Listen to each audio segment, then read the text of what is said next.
आदिलपुर में शादी काज दौरान बिन धुरन में झड़ो थी पियो। घोट की भेण समेत 8 ॼणा ज़ख़्मी थी पिया खेनि अस्पताल मुंतकिल कयो वियो। शादी काज दौरान उन्नड़ बिरादरी जी बिन धुरन में झड़ो थी पियो, जहिड़े में घोट की भेण समेत ॿिन्ही धुरनि जा 8 ॼणा ज़ख़्मी थी पिया। ज़ख़्मियुनि खे अस्पताल मुंतकिल कयो वियो। ज़ख़्मियुनि में अल्ताफ़, आशिक़, नवीद उन्नड़ ऐं ॿिया शामिल आहिनि। अस्पताल मुंतकिल कयो वियो आहे।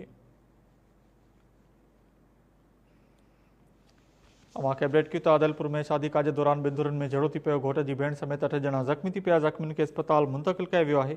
पुलिस चयो आहे त वाक़े जी वधीक जांच कई पई वञे। शादी काज दौरान उन्नड़ बिरादरी जी बिन धुरनि में झड़ो थी पियो, जहिड़े में घोट जी भेण समेत ॿिन्ही धुरनि जा 8 ॼणा ज़ख़्मी थी पिया आहिनि। ज़ख़्मियुनि में अल्ताफ़, आशिक़, नवीद उन्नड़ ऐं ॿिया बि शामिल आहिनि। खेनि अस्पताल मुंतकिल कयो वियो।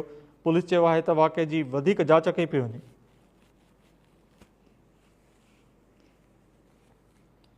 इन हवाले सां लाइन ते मौजूद आहे आदिलपुर खां माजिद अली कलवड़। जी माजिद अली, तफ़सील ॾिजो।